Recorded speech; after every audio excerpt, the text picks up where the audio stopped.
वन्दे भगवन्तव पुनः पुनः वल्लभाचार्य दिव्याज्ञा प्रतिवासर मुज्ज्वला दिगंत व्यापिनी भूया साहि लोकहितैषिणी सर्वदेश दशाकाले अव्याहत पराक्रमा वल्लभाचार्य दिव्याज्ञा वर्धताम् अभिवर्धताम्। नत्वा श्री वल्लभाचार्यान् पुष्टिमार्गोपदेशकान् विठ्ठलेशान् गुरुन् स्तौमि बालकृष्ण मम प्रभु श्री कृष्णाय नमः। श्री गुरुभ्यो नमः। उपस्थित समस्त प्रियजन, वाल्लभीयजन, वैष्णवजन, मैं आप सभी प्रियजनों का हमारी इस प्रश्नोत्तरी की सभा में गोस्वामी गोविंद राय खूब खूब स्वागत करता हूं। हमारी इस प्रश्नोत्तरी की सभा में मुझे बहुत सारे प्रियजनों का, वैष्णवजनों का, आग्रही जिज्ञासु वर्ग का प्रश्न आ रहा है और प्रश्नों की संख्या भी खूब अच्छी खासी ही है। बहुत से प्रश्न मुझे खुद भी प्रवचनात्मक आते हैं, बहुत लोग मुझे भी प्रवचन देते हैं। मैं सबके प्रवचन बहुत प्रेम से सुनता हूँ, धारण करता हूँ, कोशिश करता हूँ कि इसमें प्रश्न क्या है वो समझूं। तो मतलब करीबन पूरा एक पेज भर के भी प्रश्न आता है। मतलब मुझे उसमें से खुद प्रश्न ढूंढने पड़ते हैं और मेरे टीचर्स मुझे एज इट इज भिजवा देते हैं कि आप ही समझ लो जयराज इसमें क्या प्रश्न है। तो कहने का मतलब मैं उसका भी आनंद ले रहा हूं। और मैं पुनश्च एक बार कहना चाहूंगा, हम यहाँ पे क्लेश करने नहीं बैठ रहे हैं, हम यहाँ संताप करने नहीं बैठ रहे हैं, आज की परिस्थिति को दोष देने नहीं बैठ रहे। मतलब अभी आज की परिस्थिति मतलब कोरोना काल या लॉकडाउन नहीं, हमारी जो इस समय कलिकाल में जो हमारी कली कलमश से ग्रसित हम कलिकाल के इन दुष्ट पामर जीवों की जो इस समय आधुनिक गति चल रही है कि हम केवल विषयाक्रांति रहते हैं सर्वदा, और उसके कारण हमारे को कोई ना कोई प्रकार का राग, द्वेष, ईर्ष्या, मद, मात्सर्य, मोह, माया, ये सब से हम ग्रसित हैं ही।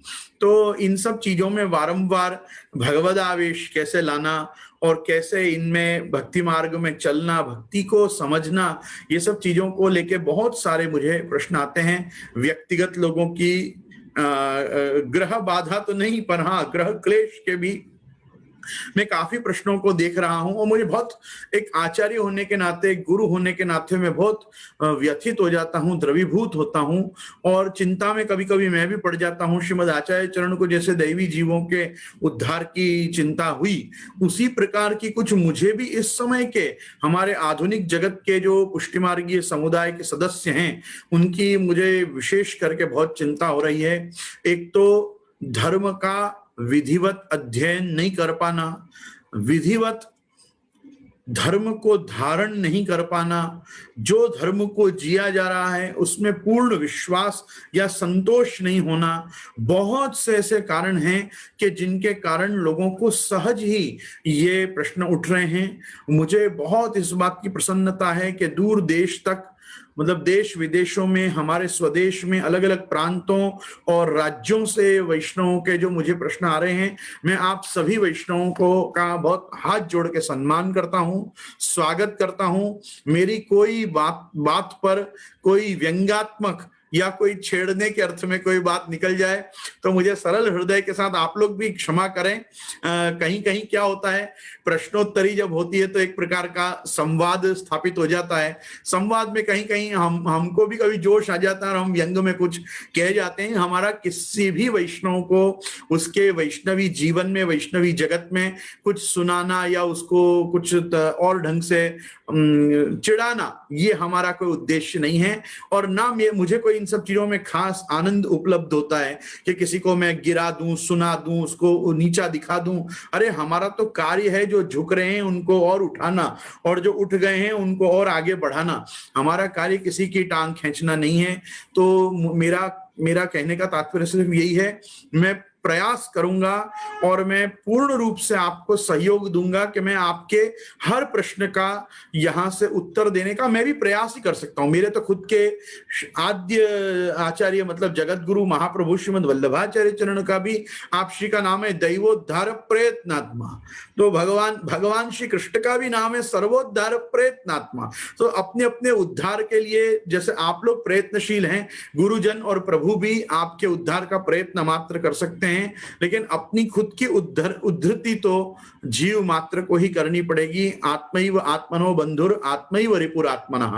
आप ही आपके वास्तव में मित्र हो और आप ही वास्तव में आपके शत्रु हो। अब आपकी किन आप वृत्तियों को साथ में लेके चल रहे हो, जिन वृत्तियों से आप भक्ति मार्ग में आगे बढ़ोगे, उन वृत्तियों का तो आप सेवन करो, पालन करो, संरक्षण करो। और जिन वृत्तियों से आप भक्ति मार्ग में पिछड़ रहे हैं, आप उनके ऊपर थोड़ा आत्मविश्लेषण, आत्म संशोधन, आत्म परीक्षण करके आप उस चीज पे विचारो कि कौन सी बैड टेंडेंसीज हैं जो आपको इस समय भक्ति मार्ग से च्युत कर रही। मैं प्रयास तो पूरा ही करूंगा कि मैं एक प्रश्न जो मुझे प्राप्त हो रहे हैं, और मेरे पास अभी काफी प्रश्न विद्यमान हैं, लेकिन देखो आज एक बहुत अच्छा भी प्रश्न आया है और ये प्रश्न मैं आपको संबोधन करूं उसके पहले मैं ये कहना चाहूंगा, मैंने कल भी आश्रय के पद के बाद मैं तो मेरे पितृचरण से विनती कर रहा था कि मैं प्रायः रोज 1 या 2 प्रश्न ही ले पाता हूं, क्योंकि मैं यहाँ पे केवल आपको यस या नो में उत्तर देने नहीं बैठा हूं। मतलब आई एम नॉट इन मतलब रैपिड फायर राउंड कि मुझे कोई लगातार प्रश्न पे प्रश्न करे और मैं कहूँ हाँ ना, ऐसा नहीं। मेरा धर्म है कि मैं जितना हो सके खुलासा में जिज्ञासा पूर्वक, मतलब आपकी जो जिज्ञासा है उसको the thirst to know something, जो आपकी इंक्वायरी है उसको मैं क्विंच कर सकूं, मैं उसके प्रयास में लगता हूं। इसलिए कभी कभी मैं एक ही प्रश्न मात्र दिन में एक सत्र में ले पाता हूं, तो उसके लिए आप लोग थोड़ा धैर्य रख के मुझे क्षमा करें। मैं काफी कोशिश करूंगा कि जल्दी मेरे विषय का मुझे खुद को भी बोल के संतोष हो जाए और मैं दूसरे प्रश्न पे आऊं। लेकिन जैसे कभी कभी कुछ प्रश्न ऐसे होते हैं कि जिनको मुझे पूर्ण रूप से जवाब देकर भी संतोष नहीं मिलता। ऐसा लगता है थोड़ा 5 मिनट और मेरे पास होती तो मैं थोड़ा और इसको समझाने का प्रयास करता। आज कुछ इसी प्रकार का एक प्रश्न मेरे हाथ आया है और मैं यद्यपि सबके प्रश्न ले रहा हूं, लेकिन रैंडमली सिलेक्ट करता हूं ताकि रोज हमको थोड़ा थोड़ा क्या कहते हैं, अलग अलग सब्जेक्ट्स मुझे भी व्याख्यान करने को मिले, सत्संग करने को मिले और आपको भी सुनने को मिले। आज का हमारा जो प्रश्न है वो थोड़ा षोडश ग्रंथ से रिलेटेड है, और ये जो महानुभाव हैं जिन्होंने मुझे ये पूरी एक आख्यायिका के साथ ये प्रश्न लिखा है, ये महात्मा वडोदरा के हैं। तो बड़ौदा से ये क्वेश्चन आया है और इनकी वाणी भी बहुत विवेकशील है। ये बड़े विवेकी ढंग से मुझे कुछ पूछ रहे हैं और मैं आप सभी के लिए और इनके लिए ये उत्तर देने को उद्यत हो रहा हूं। ये प्रश्न है, आप भी ध्यान से इसका श्रवण करिएगा, आपको आनंद आएगा प्रश्न सुन के। जयराज, या कठिन काल में ऐसे बड़े प्रपंच चारों ओर हैं जहां ऐसो कहो जाए जो वैष्णव को षोडश ग्रंथ को ज्ञान नहीं है सो तो बड़ो अधम है, अज्ञानी है इत्यादि। आपकी कृपा सु जो कछु अपने मार्ग को इतिहास देखियो तो वामेसु ऐसो ज्ञात भयो कि षोडश ग्रंथ की जो एक माला है वाको संकलन तो श्री हरिराय महाप्रभु द्वारा भयो सो श्री आचार्य चरण की 4 पीढ़ी पश्चात है। सो वासो पहले क्या सभी वैष्णव को या ग्रंथन को ज्ञान हतो। पुष्टि मार्ग के सिद्धांत तो श्री आचार्य चरण श्री प्रभु चरण 7 लाल जी द्वारा जिनके निवेदन या मार्ग में भय सो सगरे वैष्णव को हृदयारूढ़ हते। और षोडश ग्रंथ पुस्तक तो पिछले 150 साल से प्राप्त है। मतलब जन सामान्य में, इनका कहने का मतलब जब से प्रिंटिंग में वो मैटर आया तब से हर व्यक्ति के पास वो उपलब्ध होने लगे। 150 साल पहले जब तक स्टीम प्रेस भी नहीं आए थे तब तक कहाँ इतना हर व्यक्ति को षोडश ग्रंथ उपलब्ध हो पाता था, ऐसा ये कहना चाह रहे हैं। जब हमारे वैष्णवन में सु कई के बाप दादा पढ़नो नहीं जानते, सो उन पूर्वज सब पूर्वज हु क्या मार्ग के सिद्धांत सु वंचित हते। क्या ऐसो कहनो के केवल षोडश ग्रंथ को ज्ञान ही या मार्ग में प्रदत्त रहवे को एकमात्र बैरोमीटर है, ये सही है? आपसी ने कई बार आज्ञा करी है, जो ये सब बात कहवे वारे को सुनवे नहीं, पर या पूछवे को मेरो हेतु इसलिए है जो एकाध दो संगी वैष्णव हूं या प्रलाप में फंसे भये हैं। सो यासु आपके सन्मुख जिज्ञासा अवश्य होय के षोडश ग्रंथ को स्वरूप वाकु समझवे की पद्धति और जो मेरे जैसो ज्ञान शून्य जीव है वाको कर्तव्य जो आप कृपा करी के समझाओ। जो ये प्रश्न बड़ो लंबो लिखियो है वाके लिए मैं क्षमा मांगू हूं। ये भाई ने अपना शुभ नाम भी दिया है, पर मैं मेरी एक व्यवस्था की दृष्टि से हर व्यक्ति का नाम नहीं लेता हूं। प्रश्नकर्ता यदि हमारे साथ आज जूम पे या फेसबुक लाइव पे जुड़े हैं तो उन्होंने ये प्रश्न सुन ही लिया होगा कि आज आपका प्रश्न लिया जा रहा है। तो मुझे इस पूरे पैराग्राफ या यूं कहो कि इस पेज की रीडिंग से जो मैं समझ पाया हूं वो ये प्रश्न है कि ये दो तीन छोटे छोटे प्रश्न इन्होंने क्लब करके पूछे हैं। पहला प्रश्न इनका ये है कि क्या षोडश ग्रंथ श्री हरिराय महाप्रभु के पहले के जो 5 पीढ़ी मतलब 4, ये देखो कैसे गिन रहे हैं, महाप्रभु जी, प्रभु चरण द्वय की पीढ़ी मतलब श्री गोसाई जी की पीढ़ी, फिर श्री गोविंद राय जी, फिर श्री कल्याण राय जी और श्री हरिराय जी। तो ये कह रहे हैं कि हरिराय जी के समय से एक संकलन ग्रंथ के रूप में षोडश ग्रंथ समाज में आया होगा, वो भी हस्ताक्षर के रूप में। तो क्या पहले की जो 4 पीढ़ी हैं क्या इन सबको षोडश ग्रंथ मिले थे, इनका पहला प्रश्न है। और अगर मिले थे तो क्या सभी वैष्णव उस समय के षोडश ग्रंथ का पाठ करते थे या ज्ञान रखते थे तभी वो उत्तम कोटि के या मध्यम कोटि में आते थे? तो क्या आज के समय में, इनका दूसरा प्रश्न ये है, तो क्या आज के समय में यदि किसी को षोडश ग्रंथ का ज्ञान नहीं है तो क्या वो वैष्णव अधम है? इनका एक ये भी प्रश्न है। और तीसरा प्रश्न जो इनका ये है कि षोडश ग्रंथ की पुस्तक तो जो अवेलेबिलिटी में आई है वो 150 साल पहले से आई है, तो क्या हमारे बाप दादा जो लिखना पढ़ना भी नहीं जानते थे क्या वो षोडश ग्रंथ के ज्ञान से वंचित रहे? तो क्या उनको मार्ग का सिद्धांत हृदयारूढ़ नहीं हुआ? यह भी इनका एक प्रश्न है। और छेल्ला इनका प्रश्न ये है कि आजकल मेरे संग के जो एकाध दो सत्संगी वैष्णव हैं वो भी इस पचड़े में फंस गए हैं, मतलब इस भावना में कि अगर षोडश ग्रंथ का ज्ञान नहीं है तो वो व्यक्ति अधम है या वो दुष्ट है, उसको होना चाहिए, वो अच्छा पुष्टि मार्गीय नहीं है। ये इनका टोटल क्वेश्चन है। वाकु समझवे की, अच्छा, और लास्ट में कह रहे हैं कि षोडश ग्रंथ को स्वरूप क्या है, वाकु समझवे की पद्धति और मेरे जैसे ज्ञान शून्य जीव वाको कर्तव्य या समय क्या है जो आप कृपा करके समझाओ। तो आज हम पहले इस प्रश्न को लेंगे षोडश ग्रंथ संबंधी। अब हम इनके प्रश्न को क्रमशः देखते हैं। क्रमशः इनका प्रश्न ये है कि क्या महाप्रभु जी के समय में, गुसाई जी के समय में क्या सबको षोडश ग्रंथ उपलब्ध थे? ये इनका पहला प्रश्न। अब देखो इसमें ऐसा है, मैं भी इस बात को मानता हूं और स्वीकारता हूं कि हमारे यहाँ 2 महानुभाव हुए। एक हमारे यहाँ टीकाकार हैं द्वारकेश जी और एक है साक्षात श्री हरिराय महाप्रभु।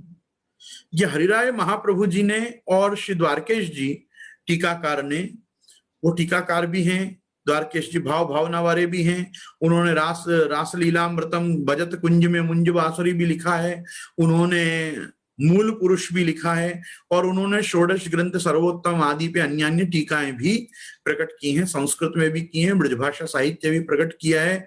ये द्वारकेश जी हैं।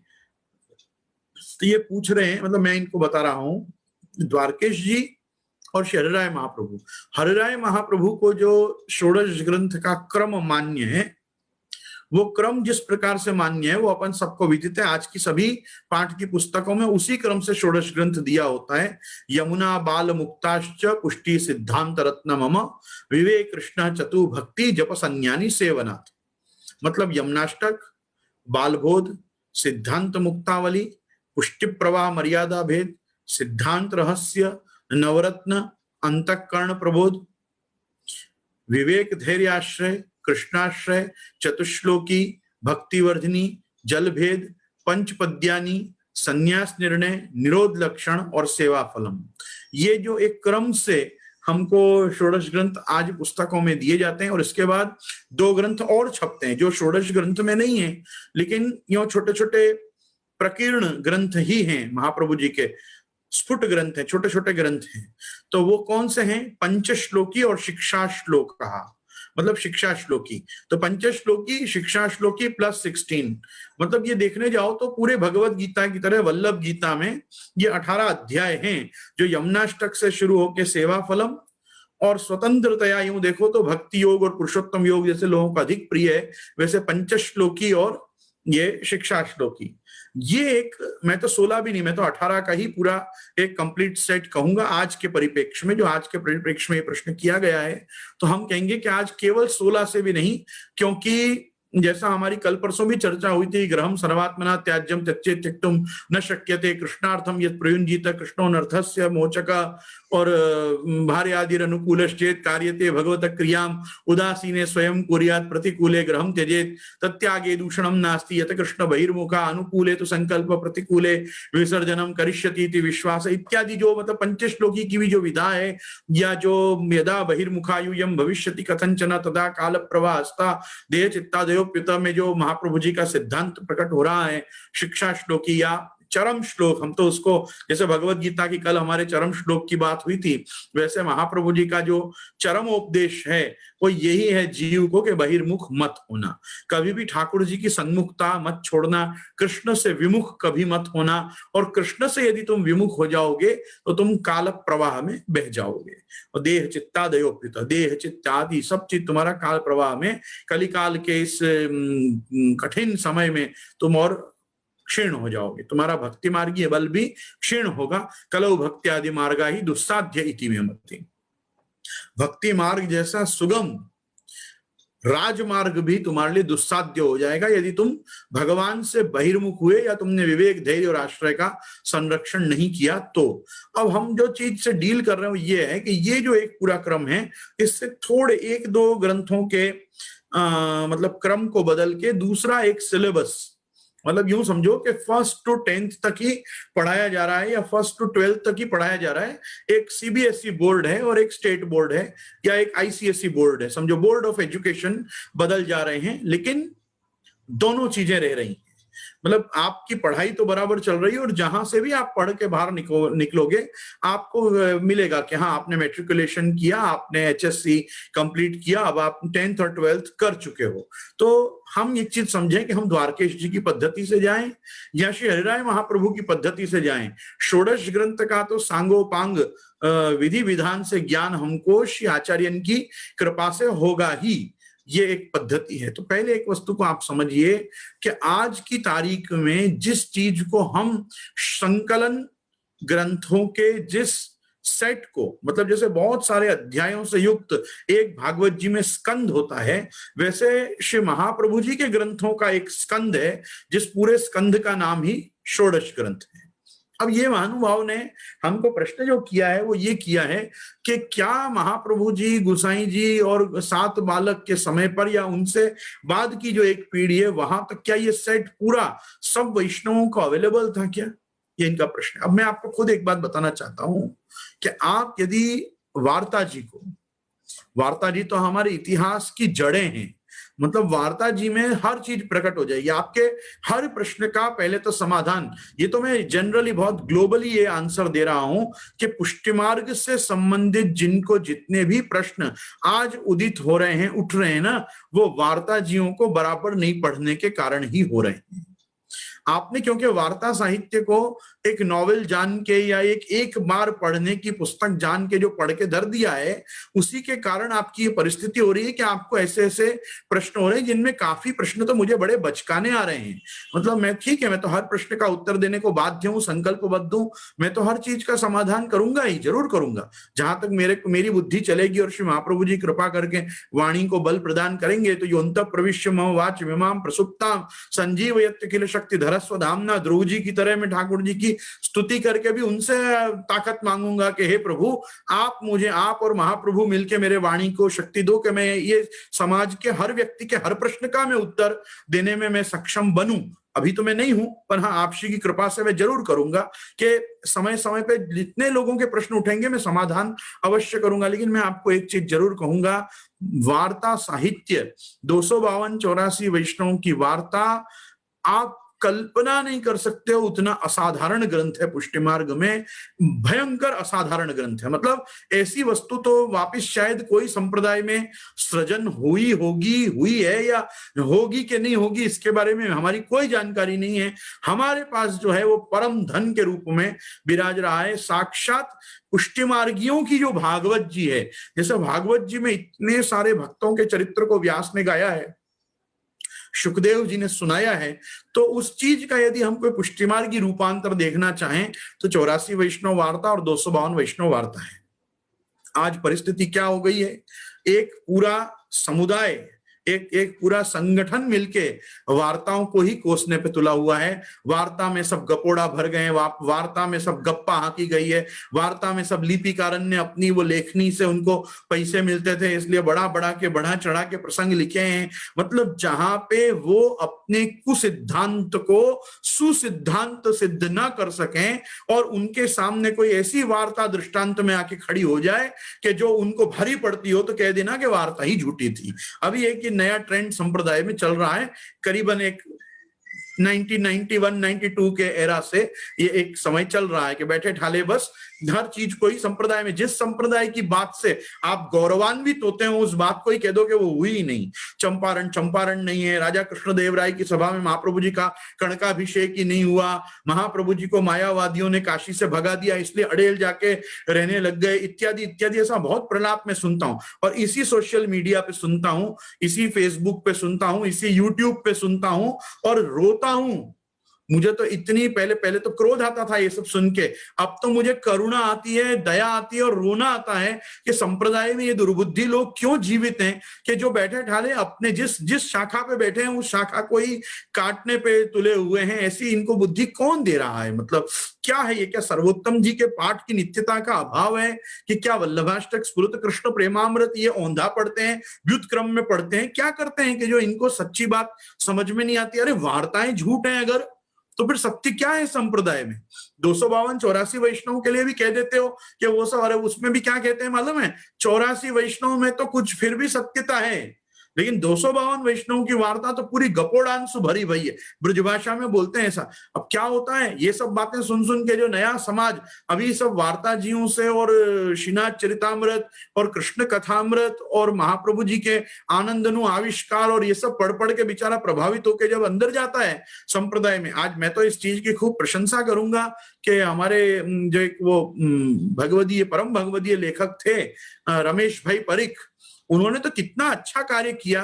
उन्होंने जब तुलसी क्यारा लिखे, उन्होंने जब षोडश ग्रंथ नु आचमन, शिक्षा पत्र नु आचमन, फिर उसके साथ उन्होंने ये आनंद नु आविष्कार 3 भाग में, एक में कुछ महाप्रभु जी का चरित्र, एक में गुसाई। मैं तो खैर इतना गुजराती रीडर नहीं हूँ, गुजराती रीडिंग मुझे इतनी कोई खास पसंद नहीं आती है क्योंकि मैं इतना अभ्यस्त नहीं हूँ, मुझे गुजराती से कोई समस्या नहीं। मैं तो वल्लभाख्यान का स्टूडेंट हूँ और वल्लभाख्यान नवाख्यान पढ़ता हूँ, तो मैं गुजराती के प्रति बड़ा आदर रखता हूँ और मेरा आदर इतना ज्यादा है गुजराती के प्रति कि मैं तो ऑफिशियल 3 लैंग्वेजेस ऑफ संप्रदाय जो हैं, संप्रदाय की 3 ऑफिशियल लैंग्वेजेस हैं आधिकारिक भाषा। पहली है देव भाषा संस्कृत, दूसरी पुरुषोत्तम भाषा ब्रज भाषा और तीसरी है गुजराती, क्योंकि गुसाई जी ने ही गोपाल दास जी के मुख में प्रसादी अधरामृत रूप चरवित तांबुल देके वो गुजराती में पूरा ग्रंथ प्रकट किया, करवाया, जो भी आप अर्थ लें। पर गोपाल दास जी की वाणी से गुजराती में ये नवाख्यान वल्लभाख्यान रूपी एक और श्रीमद् भागवत अपने संप्रदाय की जो प्रकट हुई,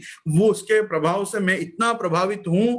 और मेरी परंपरा से जो हमारे यहाँ श्री जीवनलाल जी ताज जी के समय से जो वल्लभाख्यान के स्वाध्याय की एक आदत हम लोगों को पड़ी हुई है, हमको तो गुजराती से बड़ा प्रेम है। तो गुजराती के प्रति प्रेम आदर होना एक और बात है, पर आदमी की खुद की भी एक कॉम्पैटिबिलिटी होती है, एक एडेप्टेबिलिटी होती है किसी लैंग्वेज के साथ। मेरी उतनी हेल्दीली गुजराती के साथ नहीं है, इसलिए मैं ज्यादा गुजराती संस्करण जो भी आते हैं ग्रंथों के या मुद्रण आते हैं और अनुवाद आते हैं, मैं उतने नहीं देख पाता, लेकिन फिर भी जितना मैंने मेरे बचपन में रमेश भाई परीख का साहित्य पढ़ा, बाल पुष्टि कितनी उनकी आती थी, छोटी छोटी हम बच्चे थे तब हम बाल पुष्टि पढ़ के संप्रदाय को और समझ पाए, देख पाए, सीख पाए। मतलब हम इसलिए बाल पुष्टि पढ़ते थे ताकि हमारे साथ के गुजराती बच्चों को हम वो कुछ गुजराती में भी बता पाए, तो इत्यादि। तो हमारे को गुजराती के प्रति बहुत वो है, सम्मान है, लेकिन हम गुजराती ज्यादा पढ़ नहीं पाते। अब ये सब लोगों ने, रमेश भाई परीख आदि जो लोगों ने गुजराती में इतना काम किया, ये लोगों ने कितना लोगों का इंटरेस्ट वार्ता साहित्य में बढ़ाया कि लोगों ने उन तुलसी क्यारा और आचमन और सबको पढ़ पढ़ के ये संकल्प लिया कि हम 252-84 वैष्णव वार्ता इन इट्स ओरिजिनल फॉर्म, मतलब ब्रजभाषा में जो दी हुई हैं, हम उनको पढ़ेंगे। तो वो अच्छा पढ़ के आते थे। अब वो जैसे ही लोग, नए नए लोग जो संप्रदाय में अभी अभी जुड़े हैं, संप्रदाय को सीखना, पढ़ना, जानना, उसको जीना चाहते हैं, वो लोग अगर आए और ऐसे बड़े बड़े विद्वान जो बने फिर रहे हैं, उन लोगों के मुख से सुने कि मतलब वार्ता में गपोड़ा है और वार्ता गप्पा हाँकी गई है और सब, और मैं वहां पे प्रमाण दिखा सकूं, न दृष्टांत दिखा सकूं। अरे भाई, ये इतना बड़ा विद्या विभाग बैठा हुआ है नाथद्वारा में, इतना बड़ा वैष्णव मित्र मंडल एक संस्थान बैठा हुआ है, ये क्या संशोधन करके चीजों को नहीं छापेगा? ये क्या रिसर्च मटेरियल को नहीं छापेगा? रिसर्च और ऑथेंटिक सोर्स ऑफ इंफॉर्मेशन जो संप्रदाय में है, क्या उनको आप तक नहीं पहुंचाएगा? ये सब बड़े बड़े प्रकाशन के संस्थान को संप्रदाय की खिल्ली उड़ा के क्या मजा आएगा कि जो बात बस केवल कपोल कल्पना या किंवदंतियां हैं या स्थल पुराण है, केवल उनको भेगे करके आप तक पहुंचाएं। मैं तो पुनश्च कहना चाहूंगा, संप्रदाय में लोगों को इतने प्रश्न ही इसलिए उठते हैं क्योंकि लोग संप्रदाय के गत 500 वर्ष के गौरवशाली इतिहास से परिचित नहीं है। वो जब 84 वैष्णव वार्ता, 252 वैष्णव वार्ता, निज वार्ता, घरु वार्ता, बैठक चरित्र, वल्लभाख्यान, मूल पुरुष, ये सब पढ़ेंगे तो मुझे नहीं लगता उनको कोई भी प्रश्न उत्पन्न होगा। वो तो सीधे सीधे अपने घर की प्रणालिका खोलेंगे, आज के वस्त्र श्रृंगार सेवा का सब क्रम देखेंगे और अपने ठाकुर जी को लाड़ लड़ाने में व्यस्त हो जाएंगे, क्योंकि संप्रदाय तो उनको पोषण दे ही रहा होगा। ये क्या हो रहा है? वार्ता साहित्य हम नहीं पढ़ रहे हैं, वार्ता साहित्य हम नहीं देख रहे हैं। अब हमको समझ में नहीं आ रहा है कि सारे उत्तर कहाँ छुपे हुए हैं। अब मैं आपको, अब मेरे ये जो प्रश्न है इसके उत्तर पे लाता हूं। देखो, वार्ता साहित्य में 3 महानुभाव हैं, 3 से 4 महानुभाव है, पर हम अभी 3 महानुभाव पकड़ के चलते हैं कि जिनके पास महाप्रभु जी के ग्रंथ विरासते थे, जो महाप्रभु जी के लाइब्रेरियन, महाप्रभु जी के ग्रंथपाल हुआ करते थे। कौन है वो 3 जन? सबसे पहले दामोदर दास हरसानी। महाप्रभु जी के घर, महाप्रभु जी के सदन के बाहर ही उनकी कुटिया थी। वहां उसी कुटीर में या कुटी में या उस कमरे में वो दामोदर दास हरसानी जी वहां रहते थे। हरसानी जी का जो रूम था, वो रूम सिर्फ और सिर्फ महाप्रभु जी के हस्ताक्षरों से, ग्रंथों से भरा रहता था। हरसानी जी जहां विराजते रहते, और आपको ध्यान हो तो महाप्रभु जी ने उनको अपनी चरण पादुका पधराई थी। वो चरण पादुका की सेवा करते थे, चरण पादुका कोई भोग धरते थे। अव्यावृत तो होते हुए भी जो भी कुछ उनके घर का चूल्हा, उनके रूम का चूल्हा, जो अपने महाप्रभु जी के घर से आई हुई अधरामृत के बाद यदि कुछ बनता, जो अपने ठाकुर जी रूप श्री महाप्रभु जी के पादुका जी को जो वो धरते, अरोगाते करते, वो आप वहां पे करते। और उस रूम में महाप्रभु जी के पादुका जी के अलावा अगर कुछ था तो उनके केवल एक प्रसादी जल की मथनी, उनके ओढ़ने बिछाने का स्थान और पूरा कमरा श्री महाप्रभु जी के हस्ताक्षरों से भरा हुआ। यह हरसानी जी का जीवन था, और यह हरसानी जी का जीवन है या था। इसीलिए आप देखो कि जब श्री गोसाई जी की मार्ग में रुचि और बढ़ी, जब गोसाई जी आप थोड़े बड़े भये, जब गोसाई जी आपको थोड़ा भयो कि मैं भी श्री महाप्रभु जी के ग्रंथ अब देखने प्रारंभ करूं, तो उन्होंने जाके इल्लम्मा गारू अक्का जी को, गोसाई जी ने जाके अक्का जी को, श्री महालक्ष्मी जी को जाके अपनी मातृ चरण को क्या पूछा कि मार्ग को सिद्धांत क्या है। अब हमारा जो एक दृष्टिकोण है इस चीज में कि जो ये लोग कहते हैं ना, मतलब वार्ता में ऐसा है, वार्ता में ऐसे, जो ढंग से वार्ता को कोसते हैं, वार्ता में इतने वर्षों में छाप खाने में जाने के पूर्व अगर कोई समस्याएं आई हैं तो वो केवल पंक्चुएशंस की हैं, पंक्चुएशंस। और ज्यादा से ज्यादा क्या आया है? विसर्ग बिंदु मात्राणी पद पादाक्षराणी च। ना वार्ता झूठी है, ना वार्ता प्रक्षिप्त है, ना वार्ता में कोई जबरदस्ती, न घटे हुए प्रसंगों को घटाया गया है। पहली मेरी बात समझिएगा, वार्ता में जो समस्याएं आई हैं वो क्या आई हैं? सबसे पहले वार्ता किसने लिखी? श्री गोकुलनाथ जी ने। गोकुलनाथ जी के बाद भाव प्रकाश के साथ जब जिन्होंने उसको ट्रांसक्रिप्ट की वापस, तो किसने की? श्री हरिराय महाप्रभु ने की। और हरिराय महाप्रभु के समय के बाद से जब जब वो वार्ताएं गोपेश्वर जी आदि सब जिन जिन महानुभावों के पास गई, उन्होंने उसकी ट्रू कॉपी की, लिपिकारों उसको बिठा के लिप, उनमें जो इंक के ब्लॉट हो जाने के कारण, पेपर उस जमाने का मोटा और बहुत कोई सोफिस्टिकेटेड आज की जैसी अच्छी क्वालिटी का पेपर, प्रोसेस्ड पेपर नहीं होने के कारण जो पंक्चुएशन प्रॉब्लम्स आती थी, प्रॉपर कॉमा नहीं होते थे, प्रॉपर स्टॉप नहीं होते थे, मतलब पूर्ण विराम, अल्प विराम, open apostrophe, exclamation mark, question mark, इन सब चीजों का जो अभाव होता था। और उनके साथ साथ होता था कि कहीं कोई बिंदु लगाया है वो इतना ब्लॉट हो जाए कि चंद्र बिंदु जैसा प्रतीत हो। ये जो मैन्युस्क्रिप्टोलॉजी जो लोग पढ़ते हैं, जो मैन्युस्क्रिप्ट्स के साथ जो लोग डील करते हैं, वो लोग इस समस्या को समझ पाएंगे कि क्या क्या समस्याएं आती है जब हम एक मैन्युस्क्रिप्ट लेके उसको ऑथेंटिक रूप से पढ़ने जाते हैं कि भाई वास्तविक घटना जो पहली बार डॉक्यूमेंटेड हुई उसको कितनी मुश्किल से लिखा गया और उसको कितनी मुश्किल से प्रिजर्व किया गया। तो मैन्युस्क्रिप्टोलॉजी डिपार्टमेंट के पास आप जाओगे तो आपको ये बात समझ में आएगी। तो वार्ताओं में जो भी प्रकार की जो मिसअंडरस्टैंडिंग डेवलप हुई हैं, वो सब पंक्चुएशन प्रॉब्लम के कारण हुई हैं, bad quality of paper of that time होने के कारण हुई है, bad quality of ink of that time, या यूं कहो कि उस टाइम की टोटल हर्बल आयुर्वेदिक जो इंक उस समय नेचुरल कलर्स से बनती थी, वो इंक का यूज करने के कारण कहीं वो उड़ गई, कहीं वो ब्लॉट हो गई, कहीं वो फैल गई, इत्यादि इत्यादि। और कहीं कहीं तो क्या हुआ, वो पत्र एक जगह से टूटते थे, खंडित होते थे और बिगड़ने शुरू होते थे, तो एक पूरा भाग एक तरफ का खड़ जाता था, तो आधे आधे वाक्य मिलते थे। उन वाक्यों को विद्वानों ने, महानुभावों ने बैठ बैठ के पूरे किए और उनको उस प्रसंगानुरूप कैसे यहाँ पे मात्रा आनी चाहिए और कैसे व्याकरणबद्ध होके ये ब्रजभाषा क्या रूप में आनी चाहिए इस शब्द को पूरा करने के लिए, वो किन्हीं लोगों ने मेहनत की होगी, हमारे पूर्वाचार्यों ने। उनकी मेहनत को सराहना चाहिए कि बैठ के कोसना चाहिए। उन लोगों की मेहनत का फल ये हुआ कि आज हमको जो भी वार्ता है वो यथारूप मिल रही। अब मैं जो चीज इसमें समस्या बताना चाह रहा हूं ये है कि जब गोसाई जी पूछ रहे हैं अपनी माता से जाके, अपनी मातृचरण से जाके पूछ रहे हैं कि मार्ग को सिद्धांत क्या, तो वो एक्चुअली प्रश्न ये नहीं है कि मार्ग को सिद्धांत क्या, प्रश्न ये है मार्ग के को सिद्धांत कहाँ मतलब कहाँ लिखा हुआ है, और वो जो लिखा हुआ है वो कहाँ है। अब वो क्या वहां उत्तर क्या दिया हुआ है वार्ता में कि तो अक्का जी उस समय गुसाई जी को आज्ञा दे रहे हैं कि मार्ग को सिद्धांत हरसानी जी के हृदय में स्थाप्यो है। अब वो हृदय में स्थाप्यो है शब्द जो है वो वहां पे कहीं ना कहीं प्रक्षेपण है किसी प्रकार का, वो सही वार्ता का वो स्वरूप नहीं। वार्ता का स्वरूप है कि मार्ग को सिद्धांत हरसानी जी के घर में स्थाप्यो है। घर में स्थाप्यो है मतलब जो बुक्स हैं वो वहां हैं, हरसानी जी के पास सारी बुक्स हैं। अब इस ढंग की जो बात है, आप मेरी वाणी सुन पा रहे हैं? आपको आवाज क्लियरली आ रही है? Thanks a lot.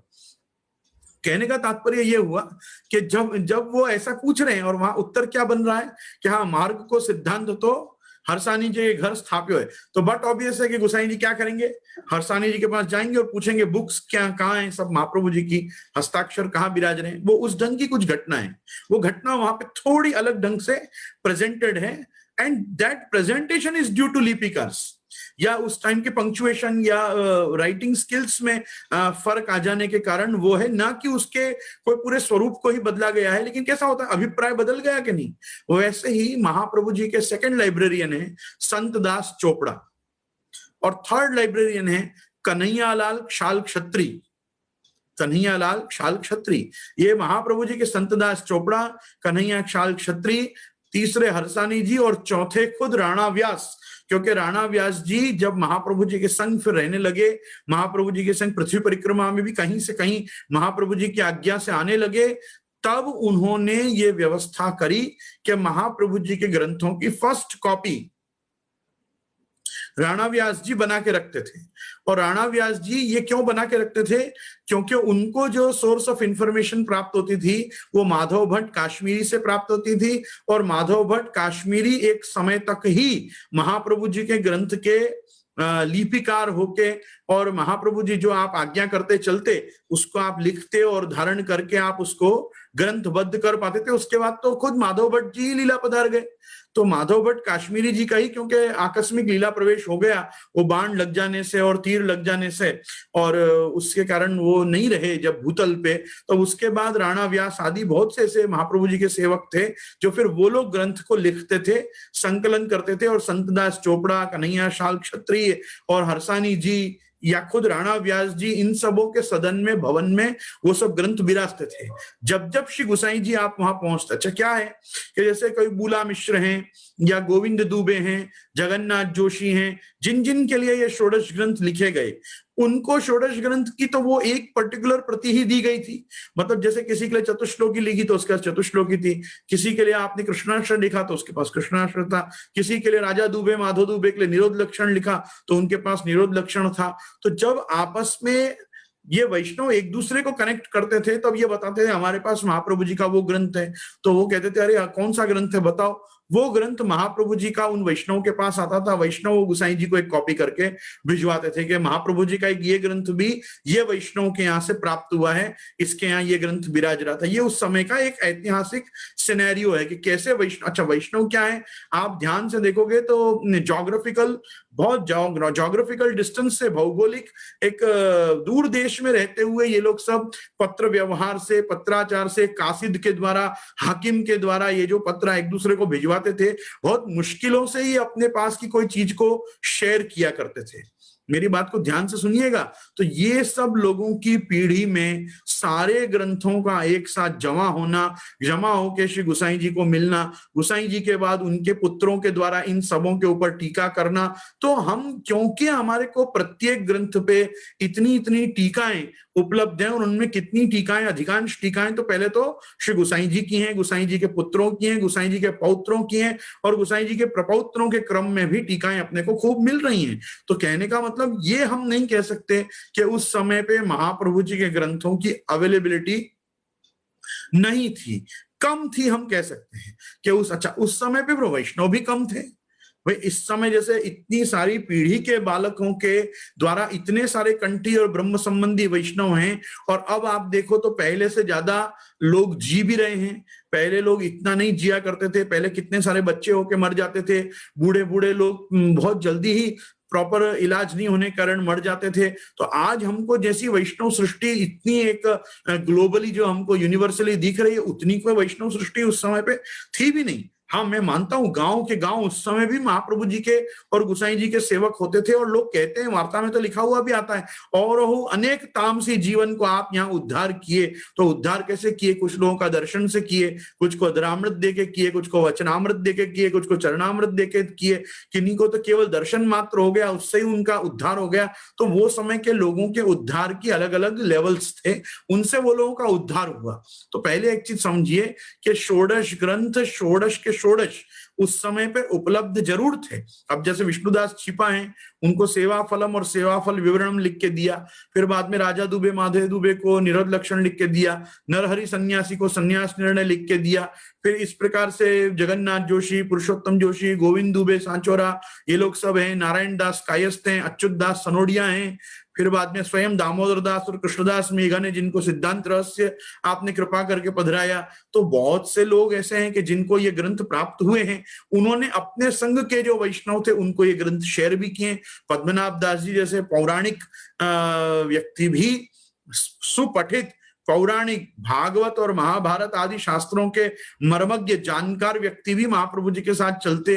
तो महाप्रभु जी के साथ कोई ऐसे बिल्कुल अपठित अज्ञानी लोग ही थोड़ी चलते थे। महाप्रभु जी ने तो कितने वैष्णवों को केवल भगवत गीता पढ़ाते हुए संपूर्ण व्याकरण शास्त्र पढ़ा दिया, और व्याकरण को पढ़ाने गए और पूरे भगवत गीता पढ़ा दी। तो हमको तो हमारे चरित्रों में बहुत सी चीज जानने को मिलती है कि उस समय के वैष्णव षोडश ग्रंथ के ज्ञान से शून्य नहीं थे।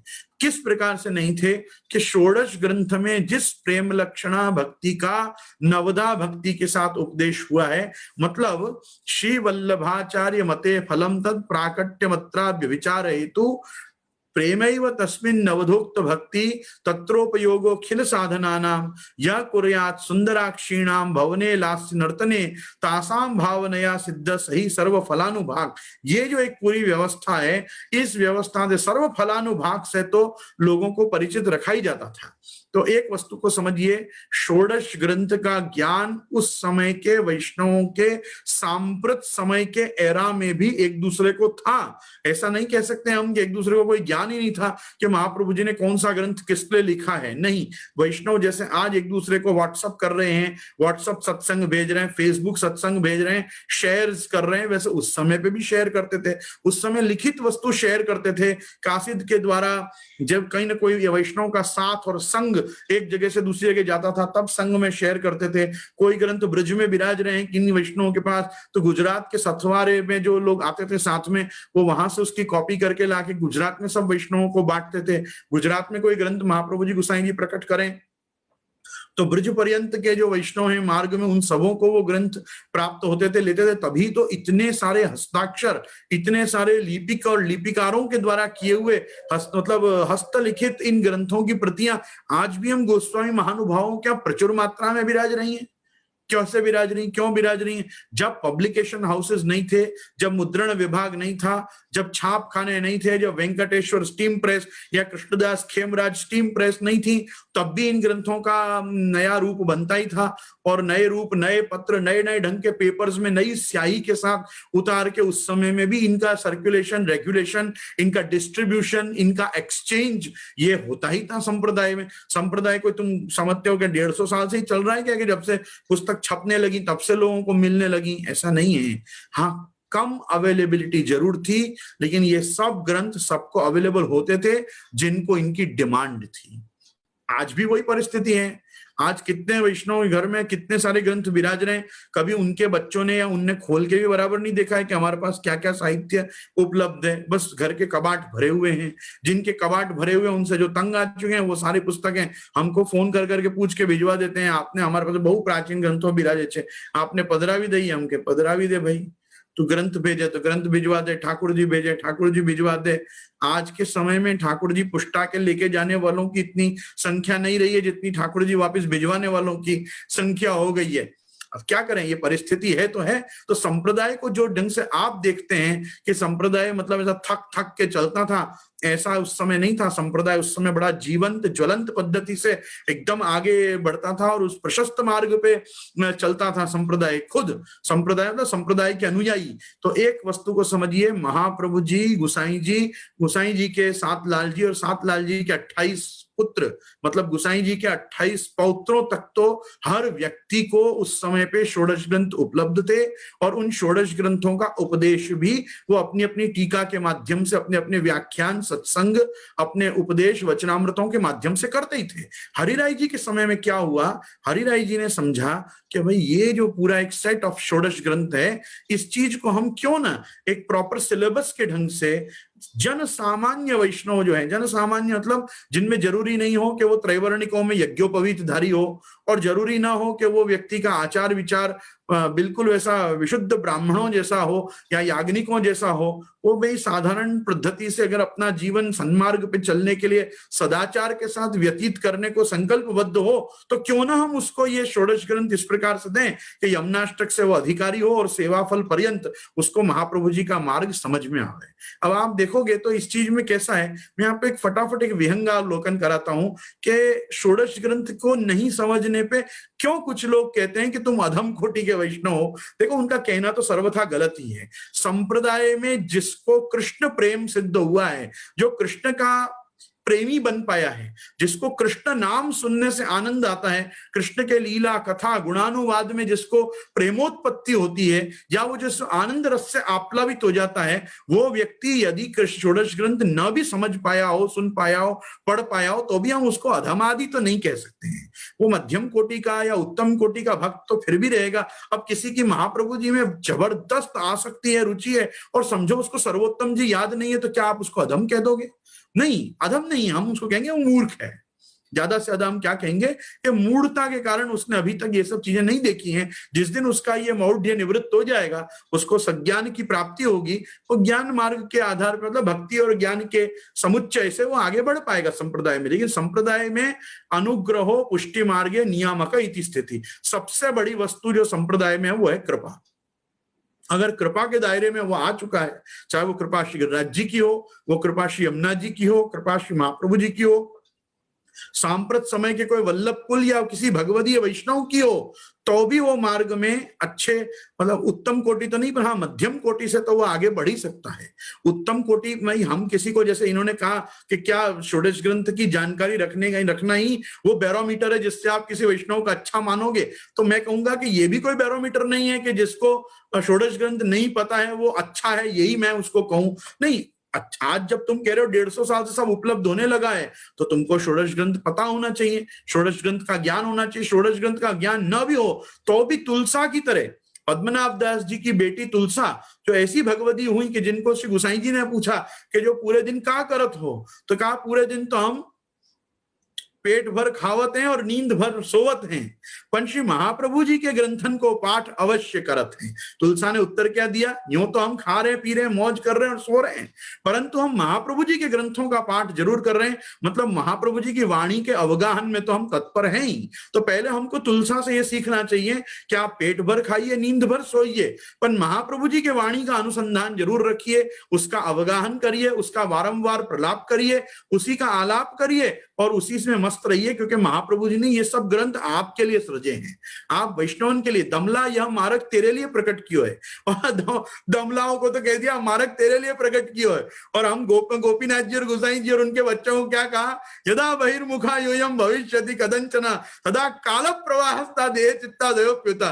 तुम जिस दिन ठाकुर जी से बहिर्मुख हुए उस दिन काल प्रवाह में बह जाओगे। तो आप विचार करो कि वो कितने गजब के आचार्य हैं श्री महाप्रभु जी, कि अपने सेवकों को तो कह रहे हैं कि बेटा ये मार्ग तेरे लिए प्रकट क्यों है। ये तो कायदे से अपने बच्चों को कहना चाहिए कि बेटा तुम मैं तो 100 सोम यज्ञ का खुद फल हूं, और मैंने जो 100 सोम यज्ञ के फल के ऊपर फल फलित भगवान श्री कृष्ण को किए, साक्षात्कार किए, अब तुम आनंद से मौज करो और 14-15 पीढ़ी कमाओ खाओ और आनंद करो। पर महाप्रभु जी ने ऐसा उपदेश अपने बच्चों को तो नहीं किया, अपने बच्चों को तो यही कहा जिस दिन तुम ठाकुर जी से बहिर्मुख हुए उस दिन तुम काल प्रवाह में बह जाओगे, तो पहले तो तुम सन्मुखता रखना। यही उपदेश श्री गुसाई जी, जब आप भूतल से आपने आसुर व्यामोह लीला का संकल्प लिया और गिरिराज जी की कंदरा में पधारने को जब श्री गुसाई जी आप तत्पर हुए, तब आपने सातों अपने पुत्र को बुलाकर श्रीनाथ जी के सन्मुख पर्वत पे करके कहा कि ये श्रीनाथ जी तुम्हारे सूर्य हैं, इनको पीठ दोगे तो अपनी परछाई पड़ेगी। परछाई मतलब अपना कालिक देखोगे, मतलब काला दिन देखना हो, काला मुंह करना हो, या अपने आप के बुरे दिन शुरू कराने हो, तो ये श्रीनाथ जी को तुम पीठ देना, मतलब इनको अपनी पीठ दिखाना, इनसे विमुख होना। कहने का तात्पर्य वो वार्ता हमको ये कहना चाह रही है, सर्वदा तुम श्रीनाथ जी के सन्मुख रहना। तो जिन महाप्रभु जी ने हमको कृष्ण सन्मुखता बताई, उन महाप्रभु जी के आत्मज श्री गुसाई जी ने पितृ प्रवर्तिता पथ प्रचार सुविचार का उनने और विशिष्टता करते हुए बताई कि कृष्ण मतलब कौन, ये श्रीनाथ जी। ये श्रीनाथ जी से तुम जिस दिन बहिर्मुख हुए उस दिन तुम काल प्रवाह में बह जाओगे और तुम अपना ही काला चेहरा देखोगे, इसलिए तुम श्रीनाथ जी के हमेशा सन्मुख रहना, श्रीनाथ जी से विमुख मत होना। तो आज ये उपदेश पिता पुत्र का है, ये उपदेश श्री महाप्रभु जी और श्री गुसाई जी का है कि ठाकुर जी की सन्मुखता बनाए रखना। और ये सन्मुखता बनाए रखने की आज्ञा सबसे पहले हम आचार्य बालकों को हुई है आप श्री की, एक बात समझो। और दमला को तो क्या कहा, यह मार्ग तेरे लिए प्रकट क्यों है। तो दमला लोग क्यों ऐसा पूछ रहे हैं कि षोडश ग्रंथ नहीं पढ़ा तो क्या हो गया, मैं क्या अधम कोटि का हो गया। तो तुम बताओ मैं तुमको कौन सी कोटि में डालूं, उत्तम में डालूं क्या, कि षोडश ग्रंथ नहीं पढ़े तो भी तुम उत्तम कोटि क्यों। आज जब छप रहे हैं, मिल रहा है, भाषांतर में मिल रहा है, अनुवाद मिल रहा है, भावार्थ मिल रहा है, गूढ़ार्थ मिल रहा है, तात्पर्यार्थ मिल रहा है, इंग्लिश में ट्रांसलेशन मिल रहा है, गुजराती में मिल रहा है, ब्रजभाषा में मिल रहा है, हिंदी में मिल रहा है, संस्कृत में मिल रहा है, तो पूछ रहे हो कि नहीं पढ़ा तो क्या फर्क पड़ा। शर्म आनी चाहिए, शर्म आनी चाहिए। मैं तो कह रहा हूं कि 500 साल पहले के वो 3 जनरेशन जहां कुछ नहीं था, ना पेपर क्वालिटी अच्छी थी, ना इंक था, ना लिपिकार तरीके थे, और लिपिकार कोई पठित लोग थोड़ी होते थे, उनको थोड़ी तात्पर्य पता होता था ये ग्रंथ में क्या लिखा है। उनकी अच्छी राइटिंग होती थी, राइटिंग स्किल्स होती थी, they could transliterate things properly, they could just copy the thing as it was written, so they were well versed in that. वो उसमें बहुत स्किल्ड होते थे, तो उनकी स्किल के कारण उनको कहा जाता था चलो तुम पुस्तक का रूपांतर करके तुम दो। कोई भाषांतर या टीका करने थोड़ी बैठते थे, उनको क्या मतलब है कि इस ग्रंथ में क्या लिखा है। तो एक वस्तु को ये समझिए, इसीलिए मैंने आपसे कहा कि जो प्रॉब्लम्स होती थी वो केवल पंक्चुएशन रिलेटेड होती थी, वो केवल apostrophe, question mark, exclamation mark, comma, full stop, इन सबों की प्रॉब्लम। कोई प्रक्षेपण मतलब पूरे पूरे अध्याय बदल के स्टोरी और स्क्रीन प्ले थोड़ी बदल दिया जाता था। ये सब जो ढंग से प्रचार कर रहे हैं, ये गलत प्रचार कर रहे हैं।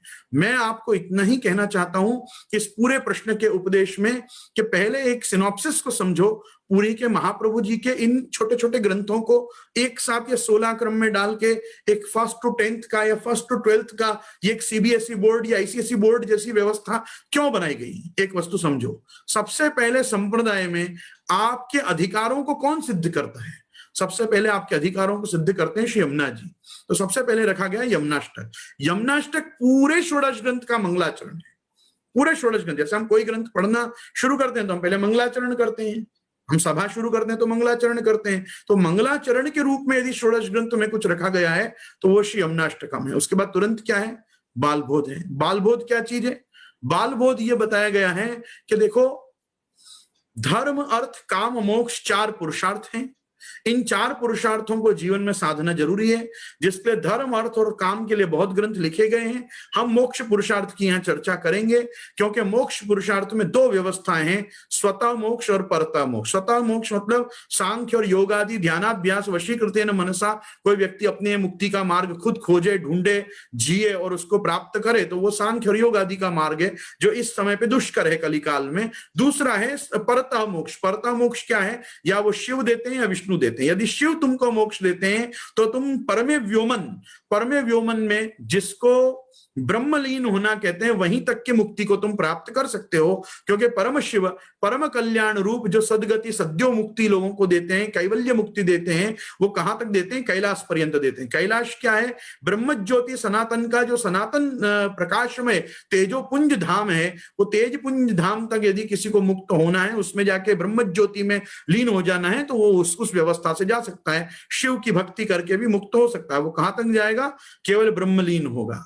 वो ब्रह्मलीन होगा मतलब ब्रह्मलोक पर्यंत ही उसकी गति होगी। रुद्रलोक, ब्रह्मलोक, स्वर्ग आदि उत्तम लोकों को वो प्राप्त करेगा और प्राप्त होकर वो मुक्त हो जाएगा। वो पर विष्णु के पास यदि तुम जाओगे तो विष्णु के पास जाने पर तुमको आत्यंतिक मुक्ति तुम्हारी प्राप्त होगी। तुमको सारूप्य, सालोक्य, सामीप्य, साष्ट्री या सायुज्य रूपी मोक्ष प्राप्त होगा। ये 5 प्रकार के मोक्ष देने में विष्णु सक्षम है। विष्णु उनमें तुमको तद्रूपता, सारूप्यता, सालोक्यता, सामीप्य, सायुज्य और अपने ऐश्वर्य में लीन करके कटक पंडल का सूत्र मेखला किसी भी रूप में आपको धारण करके आपको मुक्ति दे सकते हैं। तो वो विष्णु का मोक्ष है। और इन सब चीजों से हटके, मतलब अहमता ममता नाशे सर्वथा निरंकृतो स्वरूपस्थो यदा जीवा कृतार्थस्य निगद्यते, एक ज्ञान मार्गी पद्धति से भी व्यक्ति मुक्त हो सकता है। और श्रवणादि ततः प्रेमना सर्वम कार्यमी सिद्ध्यते, श्रवणादि जो श्रवणादि नवधा भक्ति के प्रकार हैं, इनको साध के भी भक्ति मार्ग से भी मुक्त हो सकता है। ऐसी महाप्रभु जी ने अलग अलग प्रकार की मोक्ष की व्यवस्था बता के बालबोध ग्रंथ को बनाया। बालबोध ग्रंथ को ये मोक्ष के साथ क्यों बनाया? क्योंकि जब कोई धर्म में प्रवृत्त होता है तो उसका अंतिम चरण मोक्ष होता है। अंतिम चरण मतलब अंतिम पुरुषार्थ, उसको जो चरम पुरुषार्थ अपने एक जीवन में प्राप्त करना है, वो मोक्ष पुरुषार्थ है। धर्म अर्थ काम का तो सेवन करना है और मोक्ष पुरुषार्थ को सिद्ध करना है। तो मोक्ष पुरुषार्थ को बताना हर संप्रदाय के आचार्य के लिए जरूरी है कि मेरे मार्ग में तुम आओगे तो मैं तुमको मुक्ति किस प्रकार से दूंगा। तो मोक्ष के स्वरूप को बालबोध में समझाया। बालबोध के बाद क्या आया? सबसे पहले आया सिद्धांत मुक्तावली। हम किसी को सबसे पहले क्या करते हैं? कंठी देते हैं। महाप्रभु जी ने भी मोतियों की माला पहना के आपको सिद्ध कर दिया, चलो ये सिद्धांत रूपी मुक्ता है और इनसे ये पूरी मुक्तावली ग्रथित है, गुंफित है। तुम एक काम करो, ये माला पहन लो। इसमें क्या है? तो भाई सबसे पहले कृष्ण सेवा सदा कार्या मानसी सा परामता चेतस्तत् प्रवणम सेवा तत्सिद्धेत अनुवित्तजा तथा संसार दुख से निवृत्तिर ब्रह्मबोधनम। मेरे मार्ग में आने वाले को मैं क्या क्या दूंगा? तो महाप्रभु जी ने सब चीज ऑफर कर दी। पहले तो मानसी दूंगा, मैं कृष्ण सेवा दूंगा, तनु वित्तजा, तनुजा और वित्तजा के द्वारा तुम ठाकुर जी की सेवा कर पाओगे, तुमको इससे मानसी सिद्ध होगी। इसके अवान्तर फल में, मतलब एक पे एक फ्री के रूप में आपको संसार दुख निवृत्ति और ब्रह्मबोध दोनों हो जाएगा। इस प्रकार से वहां, अच्छा फिर क्या हुआ? महाप्रभु जी ने विचार किया, ये पूछेगा भाई ये सब करने से कैसे हो जाएगा? तो महाप्रभु जी ने कहा इनको 2 चीज बतानी बहुत जरूरी है, एक पर ब्रह्म का स्वरूप, एक अक्षर ब्रह्म का स्वरूप। और अक्षर ब्रह्म के स्वरूप को समझाने के लिए आध्यात्मिक आदि भौतिक, आदि दैविक, या यूं को आदि भौतिक, आध्यात्मिक, आदि दैविक आदि क्या व्यवस्थाएं हैं, वो सब व्यवस्थाओं को महाप्रभु जी ने समझाया। और परब्रह्म तो कृष्णो ही सच्चिदानंदकम बृहद विरूपम तद्य सर्वम स्यात् एकम तस्माद् विलक्षणम आदि उपदेश करके परब्रह्म श्री कृष्ण है, और भगवान श्री कृष्ण से इतर जो भी कुछ सृष्टि में है वो सब अक्षरात्मक है और अक्षर ब्रह्मात्मक है। ये बताते हुए पहले अपने संप्रदाय का सिद्धांत बताया कि मेरे संप्रदाय में मैं कृष्ण भक्ति करने को ही क्यों कह रहा हूं, कृष्ण सेवा करने को ही क्यों कह रहा हूं। अब उसके बाद क्या होगा देखो, उसके बाद प्रश्न उठेगा कि आपके संप्रदाय में जो आया है वो कौन सी कैटेगरी में फॉल होता है। तो महाप्रभु जी ने कहा इसका टेबल, इसका टेस्टामेंट मैं तुमको ही देता हूं, तुम खुद चेक करो कि तुम कौन हो। तो पुष्टि, प्रवाह और मर्यादा भेद ग्रंथ लिखा कि भाई पहले तो मैं मोक्ष का स्वरूप बता दूं, फिर मेरे मार्ग का स्वरूप बता दूं। मार्ग का मतलब पहले वाले में क्या है, नत्वा हरिम सदानंदम सर्व सिद्धांत संग्रहम। दूसरे ग्रंथ में क्या है, नत्वा हरिम प्रवक्ष्यामि स्व सिद्धांत विनिश्चयम। और तीसरे ग्रंथ में क्या है, पुष्टि, प्रवाह, मर्यादा, विभेदेन पृथक पृथक। ये समझाया कि अब मैं पृथक पृथक तुमको समझाऊंगा, प्रवाही जीव का स्वरूप क्या, मर्यादा जीव का स्वरूप क्या, पुष्टि जीव का स्वरूप क्या, चर्षणी जीव का स्वरूप क्या। और आसुरी में भी दो प्रकार के हैं, अज्ञ और दुर्ग। जो अज्ञ आसुरी है उसको तो फिर भी संभव है उसका उद्धार, पर जो दुर्ग है उसका तो कभी, वो तान हम द्विशत क्रूरान संसारेशु नराधमान, उसमें फॉल होता है, उसका तो कुछ नहीं हो सकता है। उसको तो मूढ़ा जन्मनी जन्मनी, भगवान उसको जन्म जन्मांतर तक ऐसी व्यवस्था में डाल देता है कि वो 84 लाख योनि के चक्कर में घूमता रहे। ये सब बातों को पुष्टि, प्रवाह, मर्यादा, भेद में समझाए। कहा वैष्णव अपने आप खुद चेक करो कि मैं कहाँ आके गिरता हूं इस पूरी कैटेगरी में। कोई तुम्हारे को थर्मामीटर बैरोमीटर से चेक नहीं करेगा, तुम उत्तम हो, मध्यम हो, अधम हो, तुम खुद चेक करो कि तुम कैसे हो। ये सब तुम्हारे लक्षण और प्रमाण दिए गए, लक्षण और प्रमाणाभ्याम वस्तु सिद्धि। तो पुष्टि, प्रवाह, मर्यादा, भेद ग्रंथ में व्यक्ति ये कैच करता है कि मैं किस जगह पे आता हूं। अगर प्रवाही हूं तो मैं मेरे उद्धार के लिए क्या करूं, मर्यादा जीव हूं तो मेरे उद्धार के लिए क्या करूं, पुष्टि जीव हूं तो मैं क्या करूं, और उसमें भी अगर कहीं मिश्र में कैटेगरी में आता हूं तो मुझे कैसे ढंग से करना। अब जब तुमने अपना स्वरूप जान लिया कि तुम पुष्टि हो, प्रवाह हो कि मर्यादा हो, तब तुमको सिद्धांत रहस्य बताया जाएगा। अब क्या बताया जाएगा, सिद्धांत रहस्य। तो अब ग्रंथ प्रकट कौन सा हुआ, सिद्धांत रहस्य। सिद्धांत रहस्य में क्या है, ब्रह्म संबंध की आवश्यकता, सब चीजों का निवेदन करना, निवेदित वस्तु का समर्पण करना, असमर्पित और अन्याश्रय से बचना, और अपने आप का ठाकुर जी के साथ जोड़ लेने से अपना क्या स्वरूप होता है उसका निरूपण। तो ये पूरा सिद्धांत का रहस्य बता के क्या पहना है तुमको। अब महाप्रभु ने तुमको रत्नों से अलंकृत किया। वो कौन से रत्न है, नवरत्न है, बराबर है। पहले सिद्धांत मुक्तावली में मोती की माला पहनाई, अब उनको जटित कर रहे हैं रत्नों से। अब तुमको 9 रत्न दिए। क्यों, भक्ति मार्ग में आने वाले को सबसे पहले निश्चिंतता जरूरी है। अगर चिंतित रहेगा तो भक्ति मार्ग में चलेगा कैसे।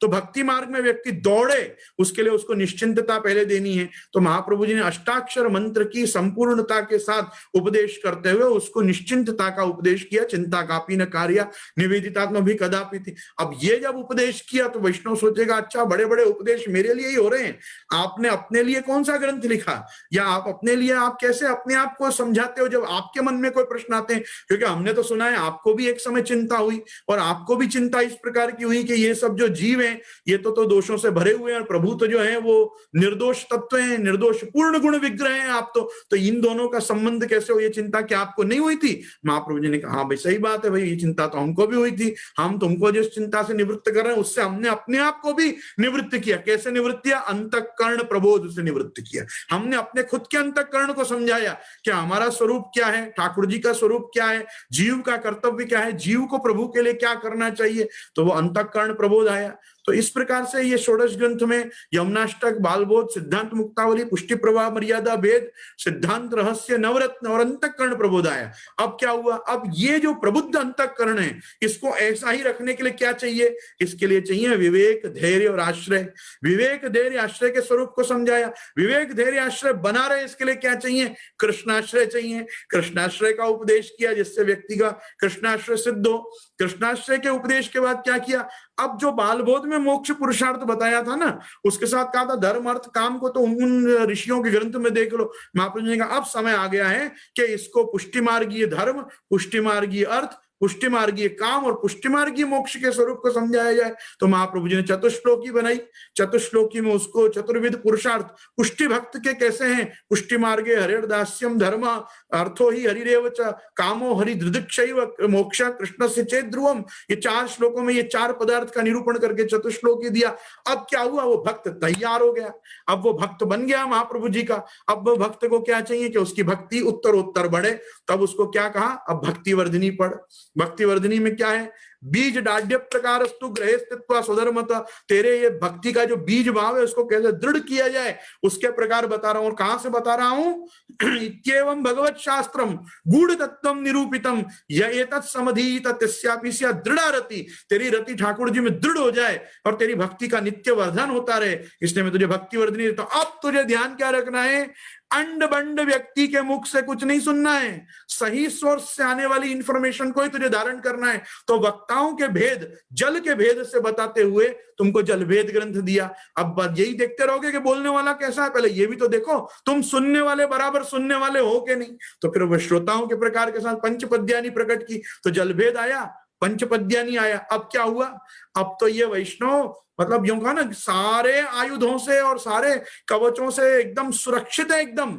अब क्या है, अब इसको वो चाबी दो जिससे ये इसको निरोध दशा प्राप्त हो, ये ठाकुर जी में अपने मन को निरुद्ध करे और इसको ठाकुर जी अब पकड़ लें, क्योंकि हरिणा ये विनिर्मुक्ता ते मग्ना भवसागरे ये निरुद्धास्त एवात्र मोद मायांत्य हरनिशम। तो अगर ठाकुर जी की माया को जीतना है तो मामेव ये प्रपद्यन्ते माया मेताम तरंति ते के सिद्धांत से व्यक्ति को समझना पड़ेगा कि निरोध का स्वरूप क्या है। निरोधो अस्यानुशयनम स्वात्मनः सह शक्ति भी, भागवत ने जो बताया कि वो निरोध रूपी जो स्कंद 10वां स्कंद है उसका स्वरूप क्या, तो भाई वहां पे तो संयोग विप्रयोग फिर संयोग फिर विप्रयोग। तो यच्च दुःखम यशोदाया नंदादीनाम च गोकुले गोपिकानाम तो यद् दुःखम तद् दुःखम स्यान् मम क्वचित् गोकुले गोपिकानाम तो सर्वेषां ब्रजवासिनाम यत् सुखम समभूत तन्मे भगवान किम विधास्यति उद्धव आगमने जाता उत्सव सुमान्यता वृंदावने गोकुले वा तथा में मनसी क्वचित। ये सब अब संयोग विप्रयोग के लहरों में डोल अब तू आनंद से, क्योंकि तेव अब निरुद्ध होने जा रहा है। नातः परतरो मंत्र नातः परतरस्तव नातः परतरा विद्या तीर्थम नातः परा, इसके ऊपर जानने समझने को कुछ नहीं है।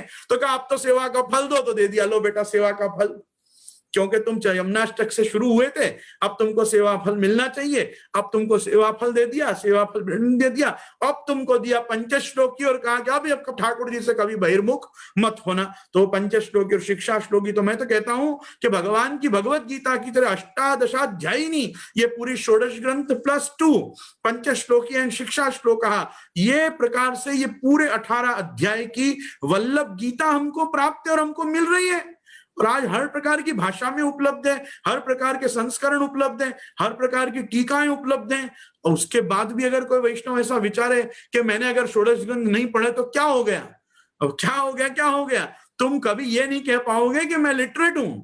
तुम एजुकेटेड हो संप्रदाय में, ये तुम कैसे सिद्ध करोगे। संप्रदाय में एजुकेशन का जो मोड ऑफ एजुकेटिंग पीपल है उसका एक स्टैंडर्ड फिक्स किया है ना हरिराय जी ने, कि हाँ भाई षोडश ग्रंथ जो पढ़ेगा, षोडश ग्रंथ जो समझेगा, षोडश ग्रंथ को जो जिएगा, वो एक अच्छा पुष्टि मार्गीय कहलाएगा। तो ये जो एक बेंचमार्क, ये जो एक माइलस्टोन श्री हरिराय महाप्रभु ने सेट किया है, हमको इसका निर्वहन करना जरूरी है।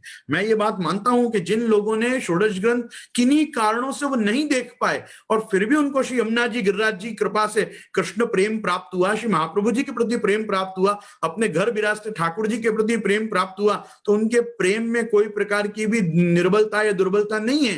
लेकिन फिर भी श्रवणादि व्यतिरेकेण संस्कार वशात जायमान प्रीति गौणी स्यात्, ये खुद महाप्रभु जी का वचन है सर्व निर्णय निबंध में, कि श्रवणादि व्यतिरेकेण नवदा भक्ति के प्रकार को छोड़कर केवल संस्कार वशात यदि कोई भक्ति तुम्हारे अंदर प्रविष्ट होती है तो वो गौण है। क्योंकि जिस दिन ये संस्कार बदलेंगे, जब ये तुम्हारा संसार बदलेगा, मतलब अगर एनवायरमेंट चेंज हो गया, घर का एनवायरमेंट वैसा नहीं है, भगवतियों का संग नहीं है, सत्संग सुलभ नहीं है, भगवत स्वरूप सेवा प्राप्त नहीं है, प्रभु का सन्निधान अब दुर्लभ होता जा रहा है, तो धीरे धीरे संस्कार भी बदल जाएंगे और तुम भगवदीय से कब आसुरी हो जाओगे पता नहीं चलेगा। चलेगा। लेकिन श्रवणादि नवदा भक्ति के कोई ना कोई सोपान पे खड़े होके सेवायाम व कथायाम व यस्या सत्य दृढ़ा भवेत के सिद्धांत से सेवा या कथा में से एक में भी यदि तुम दृढ़ हो गए तो तुम भक्ति मार्ग के धीरे धीरे ये पूरे मार्ग को चल लोगे और आनंद से अपना ये जीवन संप्रदाय के सिद्धांतों के अनुसार ढाल के भी अपने आप को चला पाओगे। इसलिए मैं तो कहता हूं, मैंने तो बहुत सारे व्याख्यानों में कहा है, षोडश ग्रंथ तो इंडिविजुअल केस फाइल्स है। हम पूरे महाप्रभु जी के सिद्धांत का एक ग्रंथ से सार नहीं निकाल सकते, लेकिन आप वार्ता जी को यदि प्रमाण मानते हैं, जो मानना ही चाहिए आपको, तो आपको ये बात समझनी पड़ेगी कि एक ग्रंथ ने भी एक व्यक्ति की पूरी विचारधारा, उसके मनोभाव, उसके संप्रदाय या धर्म की समझ को और उसके जीवन को पूर्ण रूप से बदल दिया था। षोडश ग्रंथ में का एक भी ग्रंथ यदि हमको हृदयारूढ़ किस अर्थ में, केवल कंठगत या शुकवध हम रट पावे ऐसा नहीं, अपितु उसको जी पावे, इस प्रकार से अपने जीवन में उतर गया तो आपका कल्याण, आपका उद्धार निश्चित है। मैं पुनश्च वैष्णव सृष्टि से आग्रह करूंगा, ना षोडश ग्रंथ को लाइटली लें, ना वार्ता साहित्य को लाइटली लें। ये कोई भी चीज ऐसी नहीं है कि जो हमारी रीच से दूर हो, ये हमारी रीच के बहुत पास हैं। हम थोड़ा प्रयास करें, थोड़ा भक्ति को सीरियसली लें, भक्ति मार्ग को सीरियसली लें, एजुकेशन के रूप में यदि हम इसको लें, और ये एजुकेशन आपको आदि भौतिक सुख शायद भले ना दे, लोके स्वास्थ्यम तथा वेदे हरिस्तु न करिष्यति पुष्टि मार्गे स्थितो यस्मात् साक्षिणो भवता किला। मैं पुनश्च कहता हूं, भले आपको आदि भौतिक सुसंपन्नता ये ग्रंथें ना दें, लेकिन आपको आध्यात्मिक शांति और आदि दैविक उपलब्धि करा के आपके मानव जीवन को सफल और सार्थक करने में महाप्रभु जी की वाणी का एक एक अक्षर संपूर्ण वेद राशि के प्रमाण से यों को सबल है।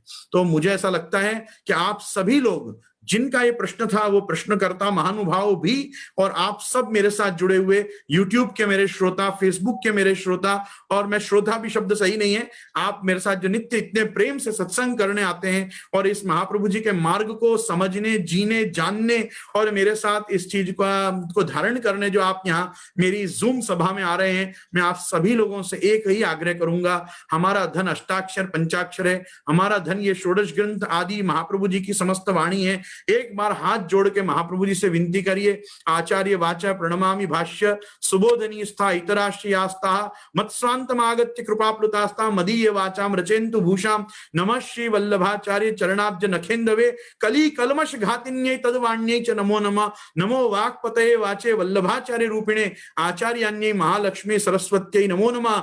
महालक्ष्मी बहुजी के रूप में जो वाणी के पति महाप्रभु जी की पत्नी सरस्वती साक्षात अक्का जी के रूप में अपने घर अपने माथे विराज रही हैं, वो अपने ऊपर प्रसन्न हो, वाक्पति अपने ऊपर प्रसन्न हो, वागधीश भगवान श्री कृष्ण अपने ऊपर प्रसन्न हो, और अपने को महाप्रभु जी के इन ग्रंथों का कोई भी सार समुच्चय अपने हृदय में आप स्थापें, ऐसा स्थापें कि हमारे जीवन में पुष्टि संप्रदाय के सिद्धांत उतरे, और पुष्टि सिद्धांत को हम अपने जीवन में एक आदर्श वैष्णव ना सही तो कम से कम एक सफल वैष्णव के रंग से वैष्णवता को हम धारण करें और जिएं। मैं आप सभी को मेरे आचार्य पद से, गुरु पद से बस यही आशीर्वाद देना चाहूंगा कि महाप्रभु जी की वाणी में आप सबका चित्त लगे, षोडश ग्रंथ को जानने की, वार्ता साहित्य को पढ़ने की, वार्ता साहित्य को अपना एक कहते हैं ना, जैसे निवेदनम तो स्मर्तव्यम सर्वथा तादृशेर जने, तो तादृशी जनों के साथ अपने आत्मनिवेदन का स्मरण करना चाहिए। अपने भी आत्मनिवेदित शरणागत होने का वारंवार स्मरण अपने तदीय मदीय भगवदीय तादृश वैष्णवों के साथ करना चाहिए। तो ये कौन है तादृश वैष्णव? आज के जगत में अपने साथ सबसे बड़े तादृशी वैष्णव जो जुड़े हुए हैं वो 252-84 वैष्णव हैं। 252-84 वैष्णव की वार्ता को वारंवार पढ़िए, षोडश ग्रंथ का पाठ करिए, नाम रूप गुण का पाठ करिए, नाम रत्नाख्य स्तोत्र का पाठ करिए। अगर आप अपने जीवन में भगवान नाम का बल बढ़ा देंगे, आपके अपने आप ही सारे प्रश्न दूर होते चले जाएंगे, ज्ञान प्राप्त होता चला जाएगा, और वो ज्ञान वो होगा जो आपकी भक्ति में वृद्धि करेगा। तो अपना लक्ष्य भगवान की प्राप्ति नहीं है। भगवान तो अपने साथ विराज ही रहे हैं, भगवान तो अपने माथे अपने घर में अपने ठाकुर जी के रूप में विराज रहे हैं। अब तो उस भगवान की भक्ति अपने को प्राप्त हो, अपना वो लक्ष्य है। तो आप सबको प्रभु की भक्ति प्राप्त हो, इसी शुभकामना शुभाशीर्वाद के साथ मैं आश्रय का पद करना चाहूंगा।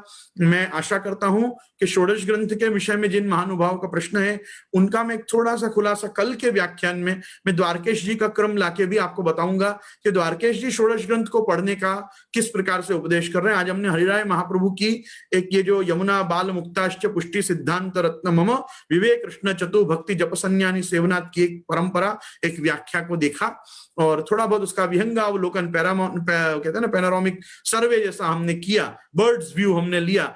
आज हम आश्रय का पद करके यहीं तक रखें और कल हम थोड़ा उसको भी देख के नए प्रश्नों को जरूर लेंगे।